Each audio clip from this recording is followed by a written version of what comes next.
And TGIF, everyone. Welcome into the First Call podcast alongside Scott Shapiro. I'm Jeremy Plonk. We're with First Bet and Express Bet to handicap some weekend stakes races for you. That's what we do here on the podcast each and every Friday. We've got racing from around the country for you this weekend to talk about. Of course, New York's got the big races this weekend. We'll get into the schedule in just a moment. Scott, opening day at Los Alamitos today on Friday on the West Coast, and some big carryovers at Turfway Park, more than $150,000 in the late pick five for Friday night's late pick five carryover at Turfway Park. So a pretty exciting Friday to kick off the weekend.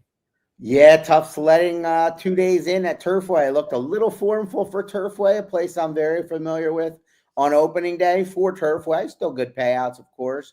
But yesterday I saw a couple of bombers coming in early, so that leads you to the late payout always there, or the late carryover, I'm sorry. But yeah, it's an interesting time of the year. We kind of segue the Thanksgiving weekend, kind of really draws the line. As you mentioned, Los Al getting started. We've got some qualifying tournaments on the on Express Bet to play to get into the $1,500 Santa Anita opening weekend challenge. So lots going on as we get more excited for the big Gulfstream Park and Santa Anita meets. All right. Well, we appreciate everybody watching on X and on YouTube. Be sure to like, share this out, help us grow the audience. Give us some comments in the comment section. Tell us who you like this weekend. For those of you on our traditional audio channels, here are the 8 races Scott and I are going to handicap over the next 20 minutes or so. We'll go Saturday, December 6th to Aqueduct, where it's a big day of racing in New York. The Demoiselle Stakes for 2-year-old fillies, the Elite Power for the sprinters, the 2-year-old colt, and maybe some Derby dreamers in the Remsen Stakes, and then the Cigar Mile, one of the tradition-rich races on the Nyra circuit, wraps things up from our handicapping standpoint. To Gulfstream, where the championship meet is starting to percolate now. It'll get bigger and better after we get past the first of the year. But a championship meet stakes this Saturday, the H. Allen Jerkens, 2 miles if you like your stamina. Let's go to Los Alamitos for the Starlet Stakes, 2-year-old fillies in really a traditionally rich race. The Hollywood Starlet for many decades. The Los Al Starlet certainly can produce a Kentucky Oaks type out of that one. To the Valedictory Stakes at Woodbine we go on Saturday. Want to remind you, Saturday at Woodbine and today at Woodbine, 10 times first rewards points when you bet Woodbine races with First Bet and Express Bet this Friday and Saturday. So the Valedictory Stakes, Scott will give you a little bit of help on that one. And at Turfway Park for the Boone County Stakes on Saturday night. We'll handicap that one for you. 1 million first rewards points hit and split on the line this Saturday at Aqueduct if you can take down the late pick 4. And my man on the other side of the screen, Scott's already got his plays ready for that late pick 4 Saturday. Scott, you got a blog up at expressbet.com and at news.first.com for the late pick 4 Saturday at Aqueduct, all stakes edition, right? Yes, it is. You've got the 2 races we'll talk about as kind of the meat of the sandwich, if you will, the Remsen and then the Cigar Mile, and they're kind of surrounded by the a pair of New York Stallion Series races at 7 furlongs over the main track. You got one for the boys and one for the girls. So a very, very playable sequence. And obviously the place to play is where you'll get free rewards points when you hit, and you'll get your payout anyway. All right, let's go to Aqueduct then, get busy with this Saturday card. 1 mile and an eighth in race number 3, the Demoiselle. Again, 2-year-old fillies in here, potential Kentucky Oaks prospects going to next year. Big week for the Oaks Trail as we have not only the Starlet at Los Al, but the Demoiselle in New York. 1 mile and an eighth is a 2-turn race at Aqueduct, so this really kind of changes the variables for a lot of the Nyra horses. Most of the races to this point for the 2-year-olds have been around 1 turn. You almost have to be coming from out of town to have a 2-turn race on your resume. The horse I know you like in here, Jumping the Gun, does have a 2-turn race and a mile race at Delaware Park. So configuration of the racetrack makes a big difference in some of these distances, Scott. Without question, I like the foundation this Gunrunner filly that is shipping in from Delaware, like you mentioned, has. And, I went through this field. Normally, I would be a little bit tough to convince me on the Delaware Park shipper into New York. But, the big favorite in here on the morning line, number 3, Zany. I'm not saying she's not going to run. It's a very interesting entry, though. She's been training down in Florida for a barn that's going to have plenty of starters down there, and he has another starter in this race, Todd Pletcher. So maybe she'll run, maybe she won't, but she just had things her way on the front end in Gulfstream.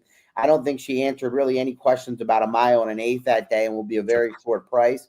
And the Jumping the Gun, that last race was better than it looks, was slow out of the gate, which is a little bit of a concern, but not as much with an inside draw, but was caught 4 wide early, remained wide much of the way that race, and lost to a pretty good horse. So I like that this one has foundation. I like the pedigree to go long, and maybe it gets a little bit overlooked because coming from out of town. And with that rail draw, short run into the first turn and a 1 1/8, 9 furlong oval there at Aqueduct. So, look, the wide trip last time for Jumping the Gun might have gotten her when she was second in her stakes race. But when she's able to save a little ground, she's awfully tough. Let's go back and watch her win at Delaware in the Blue Hen, a more ground-saving trip. And they're homeward bound. Lilies in Paradise desperately holding on to a noselead. Jumping the Gun has all the momentum on the far outside. And closing in is Sassy Fox and Thirst for Hope inside the furlong pole. Jumping the Gun now kicks away in the Blue Hen Stakes. Lilies in Paradise has no more to give. Sassy Fox is trying to claim second, but the Blue Hen Stakes champion is Jumping the Gun to beat out Sassy Fox at 17-1. Good luck there to Imaginary Stables, Jumping the Gun. Imaginary Stables, John Garderi, New Jerseyan, Floridian, a guy who, big player with us at ExpressBet. Got a chance to meet him at the Preakness a few years back. So a little rooting interest there. Good luck to John and Imaginary Stables with Jumping the Gun, Scott's pick in the Demoiselle Stakes. Let's go to the Elite Power, race number 5 on the card at Aqueduct. The Elite Power Grade 3, 6 furlong sprint, named for the multiple Breeders' Cup sprint champion. Didn't take long for him to get a stakes race named in his honor. Sometimes it takes 20, 25 years, and it's like a veterans committee looking back at who we're going to name this next stakes for. He barely pulled up in the Breeders' Cup before he got a stakes named after him. Scott, field the 6 in this one. Yeah, no, I mean, it says just how good he was. I mean, he was good. I remember I tried to beat him in a first level allowance event at Churchill Live when before he was, the Elite Power that we know. He won by about 30. I think I was closing out pick 4s or something with 4 against him. It was over pretty quickly for me. He was a serious horse. I think it replaced the name Run Happy Stakes, which good for Elite Power. I think there's plenty of Run Happy Stakes, although Run Happy was one of the most talented racehorses I've seen in some time. Yes, indeed. Yeah, this could be the Elite Power presented by Run Happy back in the day. I know we're not into the marketing anymore, but Run Happy could have a stakes name without even having the race named after him, the way it was going in the marketing world. Elite Power Stakes does have a field of 6 in here. El Grande O coming off a win for trainer Linda Rice last time out. Full Moon Madness is a horse who's been dabbling in the stakes company. Then you've got some horses rising in class. Subrogate comes off the Dave's Friend Stakes last time out. I thought he would win that race last time at Laurel, so I'm a little disappointed in him. That was a muddy track last time for Subrogate. Hopefully we get a fast track in New York this weekend as expected, but this race looks like one that could be won on the class rise. Yeah, I'm going to try with number 4, Just Beat the Odds, a son of Munnings, that I don't see a lot of speed in here. And like you said, the horses that have the back class to me, a little bit underwhelming current form. Look a little beatable. And you look at Just Beat the Odds, and at first you might say, well, coming off the layoff, not ideal here in the toughest spot of his career. But, man, this barn fires big recently on 90-plus day layoffs. They've got a 33% win rate over a 48-star recent sample size, and this horse is part of it. He runs well fresh. So I think this horse has proven that he runs well over this oval. He should be forward, if not on the lead, and potentially loose under Manny Franco. So I like number 4, Just Beat the Odds here, like you said, on the class hike and off the layoff. We'll see if it's the welcome back committee for him in the winner's circle when he returned for 2025. He just named his margin. Left to go, no excuses, hugs the rail, kicks for home. Just Beat the Odds, tries to sprint away, is just doing that. 24 Mamba continues to pursue this leader. From far out of it, High Oak, reasoned analysis, but Just Beat the Odds has a furlong left to go, and it is long gone. A 16th left, and it's Just Beat the Odds. Front running score, wins this one easily. Just Beat the Odds over 24 Mamba. Reason analysis from far out of it. Easy win there. We'll see if he can repeat that in the Elite Power Stakes. Races 3 and 5, the Demoiselle and the Elite Power, not in succession, but the final 2 stakes on the NYRA card that we will handicap, races 9 and 10, are in succession. So if you want to pair up a little parlay, daily double action here, the Remsen and Cigar Mile go as races 9 and 10. We'll talk about the Remsen Stakes next up. For me, this is the most interesting race of the weekend because I'm so Kentucky Derby centric. This kind of gets us back on the Kentucky Derby trail. Last week, week. We saw Further Ado win the Kentucky Jockey Club Stakes at Churchill Downs. Maybe not as overwhelming as he was at Keeneland when he won his maiden race by 20 lengths, but Further Ado kind of stamped himself as one of the horses we're going to be talking about going into the spring for the 3-year-old scene. And the same kind of thing happens almost annually in the Remsen Stakes. Some of these horses get overblown and don't quite live up to it. Others in recent years have been pretty decent. Mo Donegal came out of this race, won a Belmont Stakes. Sierra Leone came out of this race and, obviously was a Breeders' Cup Classic winner at 3 and one of the top 3-year-olds a year ago. So it can happen. Dornoch was what, Haskell winner, I believe. Dornoch ended up winning that, right? And the Belmont Stakes. That's right. I forget that he won the Belmont. So this race has gotten a little more productive in recent years. It kind of was the butt of jokes for a couple decades where the Remsen horses really didn't produce much, but everything that once was popular comes back around again, I suppose. And the Remsen's kind of trending in a good direction. Yeah, it's interesting. I mean, this year it's it's the mile. The key to the whole thing is it's a mile and an eighth early on in the season. Yeah, they don't really have that middle point at Aqueduct. To your point earlier, it's either a mile and an eighth or the 1-turn mile, right? So a lot of the time, trainers do not want to send their top horses a mile and an eighth this early. They want to build up to it, I think, and that's why it's probably taken some back seats. But this field is very interesting. You've got millions and millions of dollars of purchases. You've got a $5 million purchase, a 1.9 and 950K.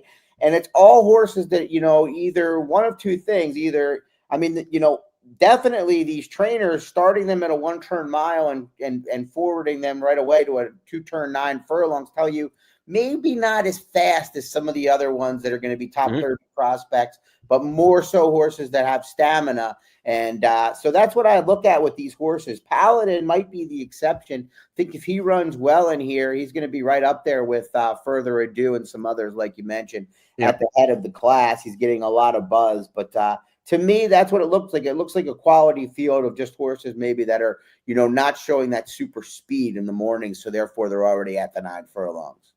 But again, Chad Brown, trainer of Paladin. Todd Pletcher's got 3 in here. Shug McGay, he's won the race 4 times. He's got day 1 starter in this race. So it is not the B circuit. Balboa, former Bob Baffert trainee, who his connections sent to Maryland, and Brittany Russell now tightens the girth on off a win last time out in the James F. Lewis by daylight. You get a horse like Talkin' for Danny Gargan, another good magic. I mean, Danny Gargan with a good magic in the Remsen. He only won it 2 years in a row, WNL, and then last 2 years ago with Dornoch with Sons of Good Magic. And you look at a horse like that, talking $800,000 purchase, a lot of years, this would be an A horse for the race. And he's the 4th highest purchase price in the race, I think, at $800,000. So really, this is a interesting field and a big field of 12. So from a gambling standpoint, we don't always get that with some of these, late season races. A 12 horse field. You got a lot of the connections. 3 Pletchers in here. How will the public go with those? Pletcher's got 2 of the main favorites in here. He's got Renegade, who against Paladin last time, a race was kind of a little bit of a controversial disqualification. The bumping, brushing right near the wire, but the fact that it was a nose decision, we can kind of argue that race a little bit in there. In fact, let's just talk about it. Renegade and Paladin, when you look at those 2 horses, Scott, a lot of talk, the immediate talk, and it almost always happens. It's like the love of the backup quarterback. The horse who runs second in a tough defeat was always the best horse on Twitter. I mean, everybody talked about how Paladin should have won. Paladin should have won. He was the best horse. He was wide. He was between horses. But I thought Renegade had to wait and then had to show some guts coming between horses and then finished up well. I thought he finished out quite a bit better than Paladin did that day. In fact, the brisk late pace figures were a 104 for Renegade and a 100 for Paladin. That's first and second best in this field by a fair margin, and excellent numbers for 2-year-olds finishing up on the back end of a race, especially one that had a 46 and change opening half mile. So I kind of think Renegade ran the better race of the 2, even though Twitter popular opinion was Paladin. How did you see that race specifically, not necessarily picking between the 2 for today? I agree. I mean, it was impressive to go a 1-turn mile on debut, which is a combination of talent and stamina, not a distance a lot of horses win at, and be involved early and still kind of have fight in the end like he did. Mm-hmm. But I didn't see the effort that I expected to see because I didn't see it live that day. I expect. I expected Paladin to, significantly have run better. I didn't see it, and as they move forward, I really like the progression of Renegade more. I just he's one of the exceptions. There are exceptions. I said that all these trainers are getting their horses going 9 furlongs early. When they debut him at the 1 turn mile, that's when I make the point. But Todd this horse is bred to go 2 turns and all. But he debuted at 6.5, and he just got caught up in a sprint chasing the fastest race of the year for a 2-year-old, right? So fast that horse is, hasn't recovered still. It's our time. Yeah. And then comes and shows that he can finish, stretching out. And I just think he's going to get better as the distances get longer. So, yeah, of those in this race, particularly the way, if we're looking at it from a futures perspective, Renegade's not getting the same respect. I think he's got more of a chance to be serious personally at the moment. The one thing I'll say, these horses ran against each other October the 17th. Since then, Paladin has worked 5 times and was back on the workout tab, just like you want to see 14 days after that race. Renegade's got 2 works. That to me says maybe not Saturday, but down the road. It doesn't look to me like they're emptying the till, or it took a little more out of Renegade than it did out of Paladin. There's no work listed since November 14th, which is kind of strange. I don't know if the clockers missed one or what the situation is there, but November 14th is the last work listed for Renegade. We're already to December 6th on Saturday.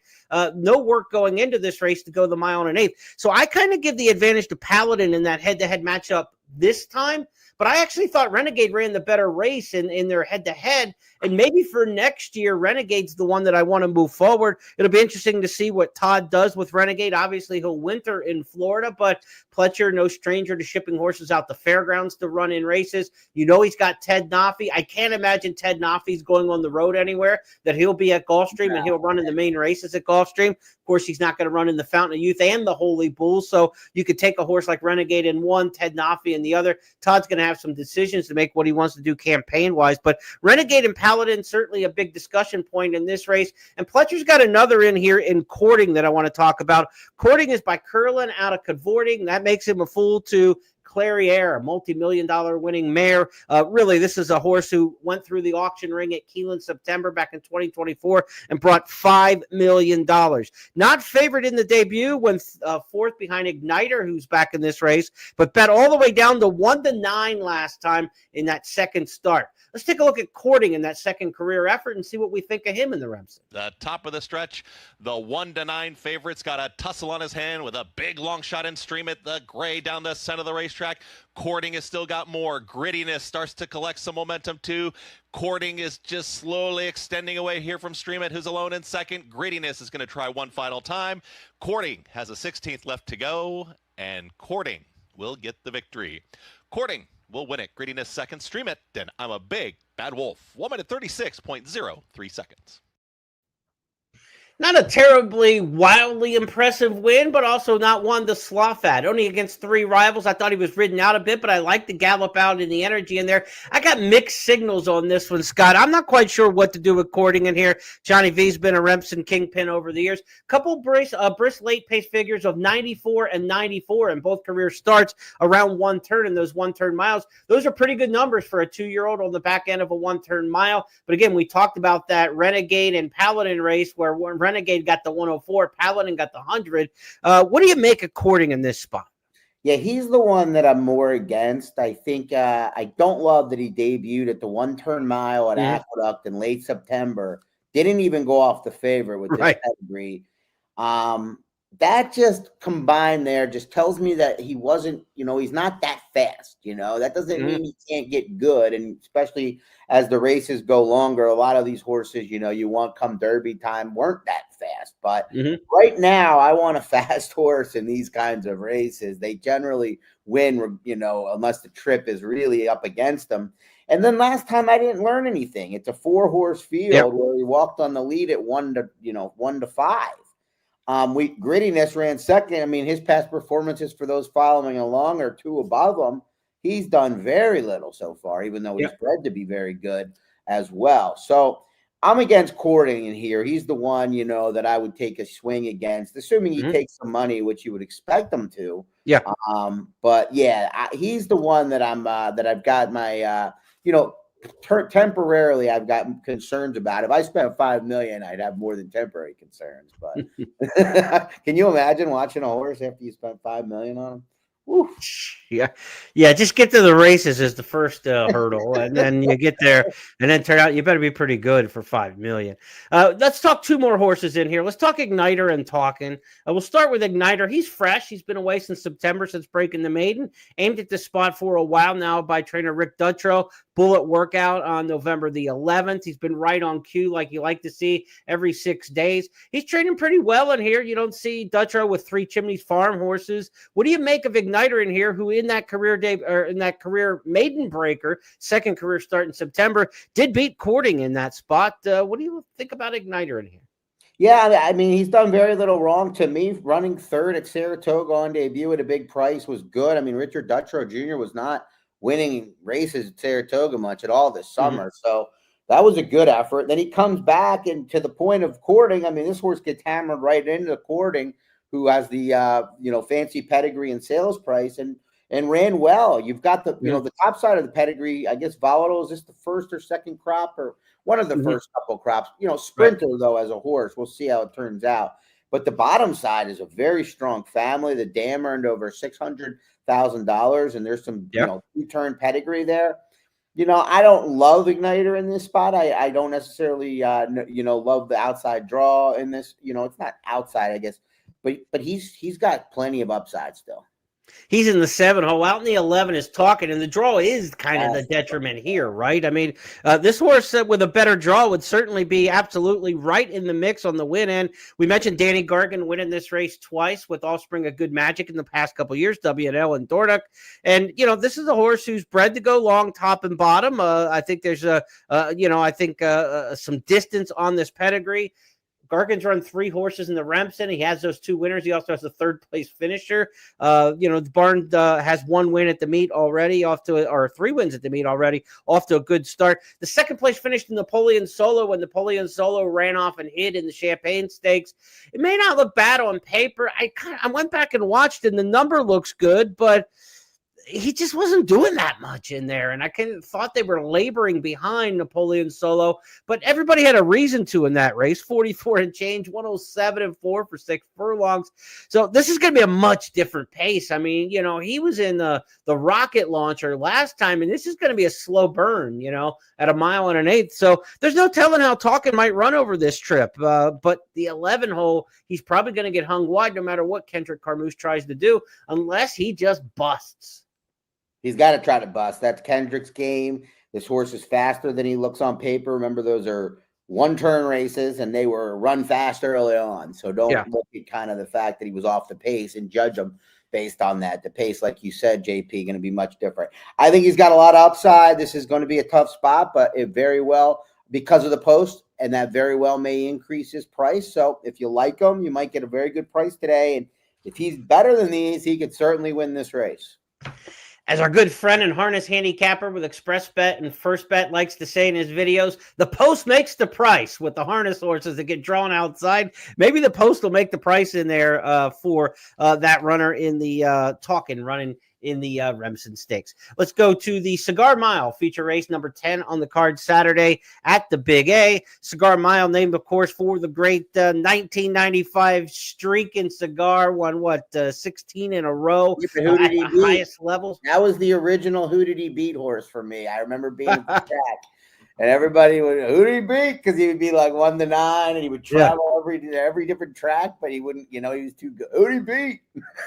You can only beat Running Stag so many times, as he gave him a lot of his L's on his resume. But Cigar, absolutely fabulous. 1-turn mile here. The Cigar Mile used to be called the Naira Mile. Field of 7 in this spot. This race does not live up to its historical strength over the years. Downgraded to a grade 2 in recent years. And honestly, this field feels borderline grade 2, maybe to the grade 3 level in here. You do have Crazy Mason, Phileas Fogg, and Bishop's Bay, 3 horses amongst the 7 that certainly fit at the grade 2, grade 3 kind of level, and the race would seem to run through them. Bishop's Bay is one of the more underrated horses when you just look at the running lines, because nobody would look at him and say he's 8-3-0 from 12 career starts, 11 for 12 in the exacta. The only time he ran out was in the Forgo at Saratoga earlier this year. Bishop's Bay just seems to fire all the time, but he's been a grade 3 kind of horse, and when he had that one shot in the Forgo was the one time he ran out of the exacta. Is it about Bishop's Bay in here, whom I think will go favored? Phileas Fogg is the morning line favorite.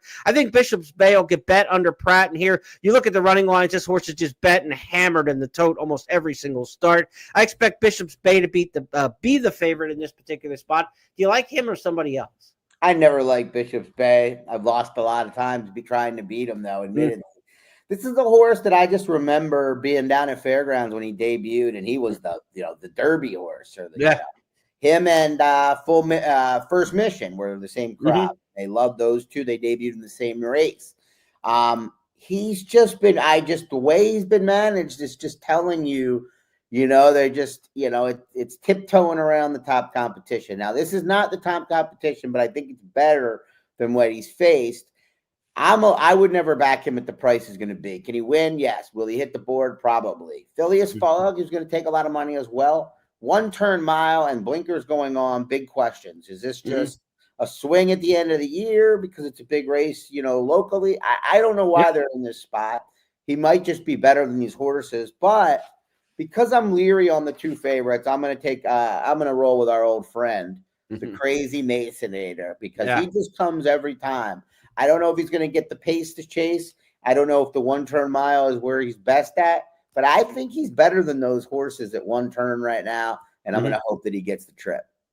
When he comes with a big move, Fogg or not. Let's go back to Crazy Mason winning the Carter earlier this year over this racetrack. For a seam, Crazy Mason's trying to run off from the back in Donegal momentum. They reach the top of the stretch. Full Moon Madness is still there. Maximus Meridius is starting to back out of it. Quince Brew is in front. Crazy Mason is unleashing that thunderous rally on the grandstand side. Dilger's in the clear too. It's Quince Brew who's in front. Crazy Mason catching with every stride. Dilger down towards the inside. Here comes Crazy Mason on the grandstand side to Quince Brew. Crazy Mason in time will win the Carter, presented by Naira.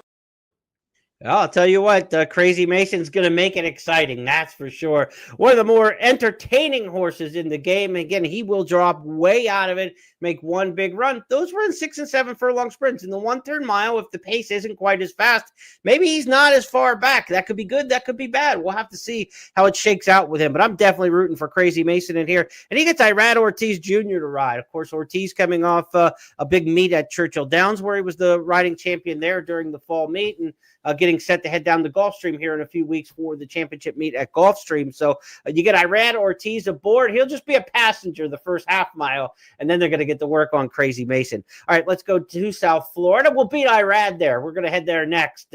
We'll go down for the H. Allen Jerkens Stakes, Gulfstream Park's 2-mile feature race here, named for the giant killer Allen Jerkens, the chief, one of the great trainers of all time.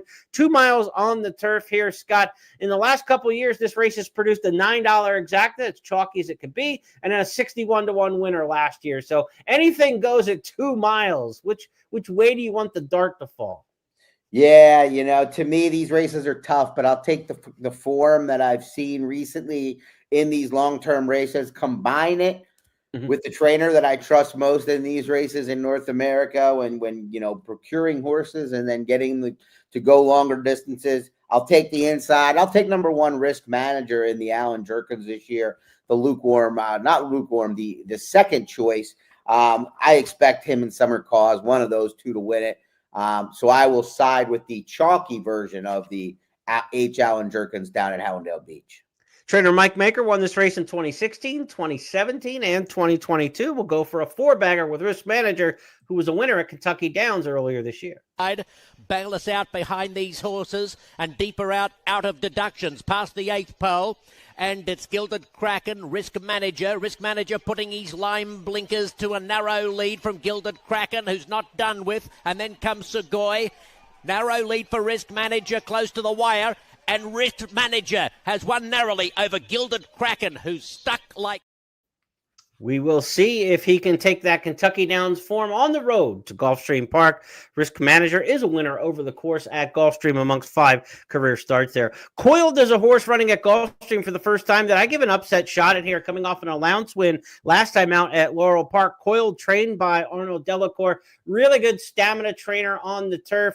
Look, we look back at the history of this race, the Alan Jerkens. This was my express bet race of the week pick, and I took Coiled in here. 5 of the last 6 winners of this race have come up out of the allowance ranks. This has been a race where not necessarily the class shining over the course of 2 miles, but maybe just some recent form. 9 of the last 11 winners ran at a mile and 1/8 or farther last time. And you go down and you look at these horses: Risk Manager, I know, Don't Splash the Pot, Balloony, Padiddle, Ruddy Buddy, all coming out of like mile and a 16th races. I'll take the horse coming out of the 1.5 miles and Coiled, stepping up off a win. And for a trainer, like you said, a trainer I trust over the distance, you like Mike Maker in this spot, and I can't argue with that at all. Arnold Delacour is a guy in a distance race on the turf that I certainly have fondness for too. So I'm going to take Coiled in here. Scott's got Risk Manager. Maybe we got ourselves a little exacta play in the Alan Jerkens.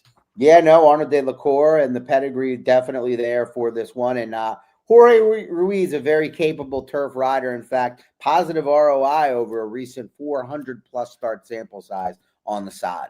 All right, I'll take that. Let's go now to Los Alamitos. It's opening day at Los Al on the West Coast today. Again, don't be mistaken. They run the Los Alamitos quarter horse races at night concurrently with the Los Alamitos Thoroughbred meeting during the day. Los Alamitos Thoroughbred card today, opening day for Friday on the West Coast. Saturday's card will have the first feature of the meet, the Grade 2 Starlet Stakes, $200,000, 1.16 miles race over that paperclip course, extremely long stretch run for these runners, as a lot of times they go from Del Mar with a really short stretch run at Del Mar. I think Del Mar's is something like 880, just under 900 feet. Then you get to this paperclip kind of layout that they have for the thoroughbreds, which is outside of the quarter horse track. And you look at Los Alamitos, and it's a very long run through the lane. So it can kind of be a different game where the Del Mar horses don't necessarily transfer their form to Los Alamitos. If you can find a horse who has experience over the course, it never hurts, but there's really not that to look at in this year's Starlet. So we're going to have to project forward with some of this Del Mar and Santa Anita form, Scott. Yeah, and I have faith in this gentleman that has whitish hair, right now at this point of his career. Santa Claus? He's won a few races over this circuit. He's won a few races in this race, and his name is Robert Baffert, and he has a filly that they spent. This is like the throw-in, the $550K for the Zidane Racing Stables. But she was dominant on debut. She's bred to go long. And most importantly to me at Los Al, she's not drawn down on the inside. That's where you start to run in more to risks. I remember watching there was a race with California Chrome race there against it was a Calbred race, I think. And he was like 1 to 1 million, and he was so wide. If you just stay wide there, it doesn't matter. And this horse is just going to be able to stay in the clear. I think she's better than these. The other Bafferts, to me, have kind of been a little dubious of her, the way Bob's managed her and the way she's run recently. And consequent, the other Baffert in there, a little bit plotty to me. So I think it's Nima's race to lose, and the tote board will definitely agree. Let's go back to that debut win for the daughter of Gun Runner. It came at Del Mar on November 23rd, so she's coming back on rather short rest. 2-horse race here. It's Nima and Miss Watermelon, and they'll turn for home together. After a half mile of 45.07, they're into the stretch. It's Nima in front, Miss Watermelon on the outsides, a length and a half behind, and they're 8 lengths clear of the rest. A furlong to run. Nima and Juan Hernandez had the lead. Miss Watermelon trying her best on the outside, but she's second best to Nima.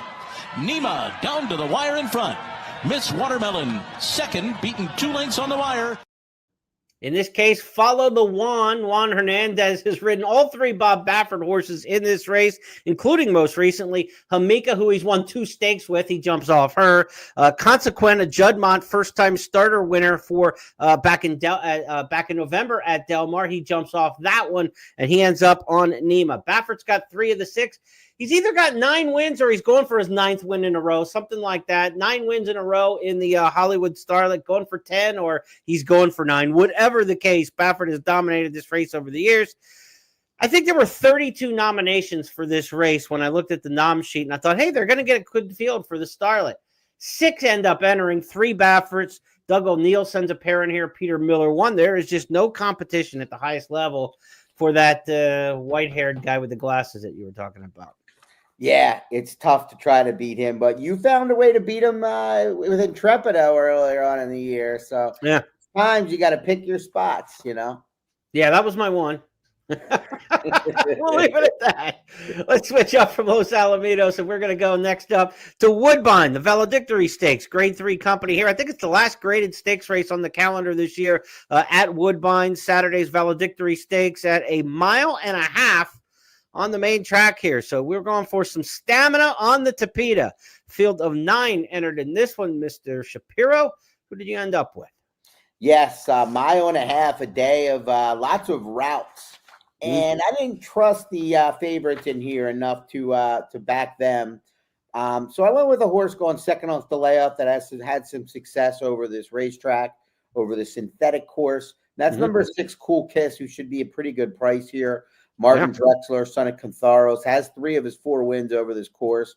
Last out in the autumn was drawn wide, and decent comeback race. But the race 2 back at 1 mile and 1/16, albeit, would put him in the mix. And the pedigree certainly there. You wouldn't think of Cantharos as long distance, but I think we're well past that with this one. And I just think he's finishing as well as ever, and hopefully he can continue to do so as he stretches out a little bit. Yeah, pedigree matters when the past performance lines are skinny. When you've got a horse who's run 24 times, you kind of know who they are at this point, and it's much more appropriate to judge their past performances and what they've done than their pedigree for sure. Son of Cantharos, Cool Kiss, was a winner at 1 mile and 1/16, 2 starts back in the Durham Cup. Scott's hoping for a flashback to that one.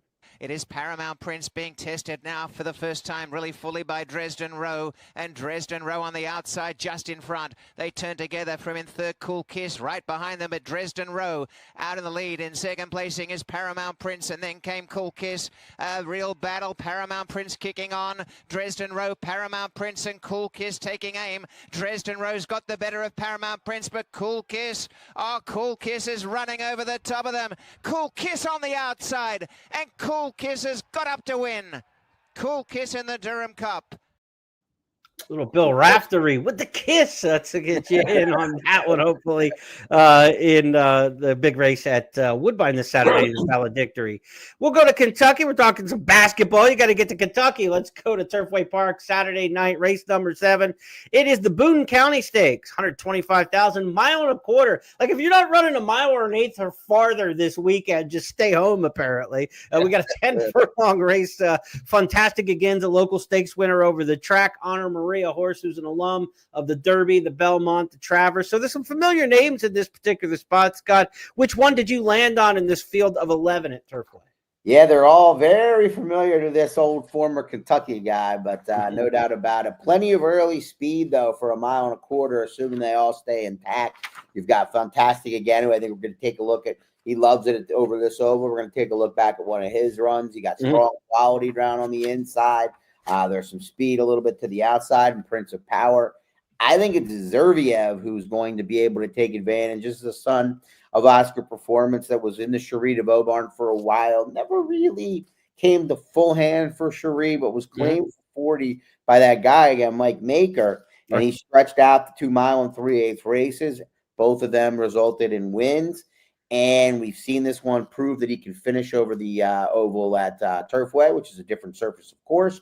So I think he has the ability to get the right trip, get the right distance, and finish over this unique surface. So I'll go with Zerviev, who's 6-1 on the line here in these names. They could run these races, and I could follow them for 100 years, and I'd never remember which one's which. The Boone County is this one. Fantastic again. A local stakes winners run great over this track. 5 starts at Turfway, 3 wins, 2/3. The last race was abysmal. Last time stopping on a dime up in the autumn stakes at Woodbine. But back over this track, a flashback is never out of the question at Turfway Park. A horse for course kind of place. And when Fantastic again is good over this track, he's pretty darn good. as they race around the turn, still chasing Fantastic Again. And Fantastic Again will turn them on down under confident handling in the 33rd edition of the Leonidas. Turning for home, Fantastic Again showing the way. And with a furlong to go, Fantastic Again is on cruise control. The jockey just simply a passenger. 3 lengths for the back to Ironsides and American Speed, but they're inside the final 16th. What a performance here. Fantastic Again was pounds the best. Fantastic Again was never at. Scott, is there any better feeling than watching your jockey look under his arm?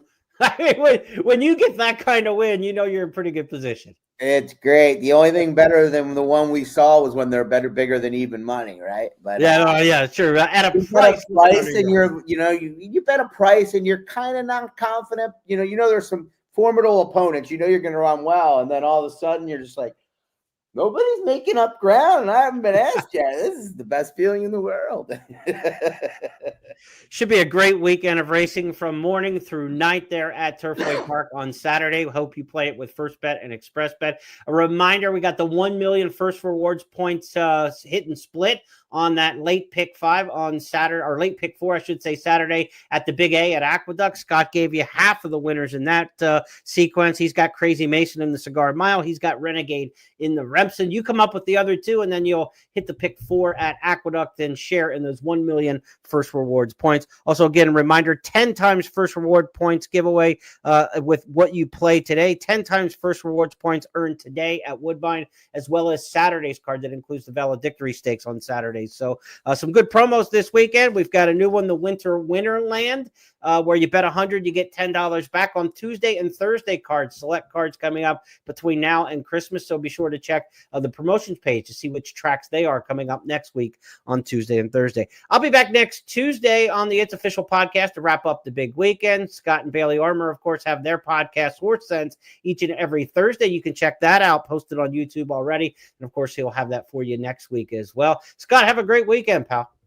Yeah, you too. I think we made it pretty clear by how much we talked about the Remsen, what we're most excited for this week, and that's the Road to the Derby continuing on. We'll be continuing to focus on those races a lot, as both of us, definitely would put that first, second, and third in terms of the things we love most when following horse racing in 2025. Yes, I'm willing to speak for you. Yeah, because a little truth serum here.